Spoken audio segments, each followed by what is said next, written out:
નમસ્તે, હું શાદીજા જીયા સનકાવરામ સિંધી હાઈસ્કૂલમાં ધોરણ 10મું ભણેલી વિદ્યાર્થીની.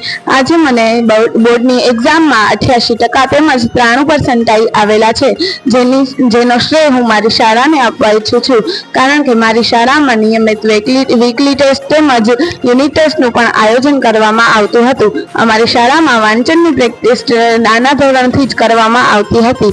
અમારી શાળામાં ડિસેમ્બરથી જાન્યુઆરી વચ્ચે પેપર લખવાની પ્રેક્ટિસ પણ કરવામાં આવતી હતી. અમારી શાળામાં ગણન લેખનમાં જે વિદ્યાર્થીઓ નબળા હોય તેમને ધોરણ 9થી જ ગણન લેખનની પ્રેક્ટિસ કરાવવામાં આવતી, અને અમારી શાળામાં જે વિદ્યાર્થીઓને જે 9મા ધોરણમાં પણ ગણન લેખનની પ્રેક્ટિસ કરેલો હોય પણ 10મામાં પણ જરૂર હોય તેમને ફરીથી ગણન લેખનની પ્રેક્ટિસ કરાવવામાં આવતી હતી.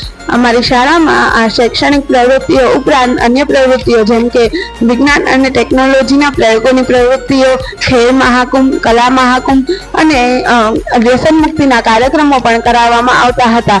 આ અનેક પ્રવૃત્તિઓમાં અમારી શાળાના વિદ્યાર્થીઓએ રાજ્ય કક્ષા સુધીની સિદ્ધિ પ્રાપ્ત કરેલ છે, અને આ સિદ્ધિઓ પાછળનું કારણ છે અમારી શાળા. હું મારા રિઝલ્ટ અને આ અનેક પ્રવૃત્તિઓમાં ભાગ લેવાનું મારું બધું શ્રેય મારી શાળાના આચાર્યશ્રી અને મારા બધા શિક્ષકોને આપવા ઈચ્છું છું. આભાર.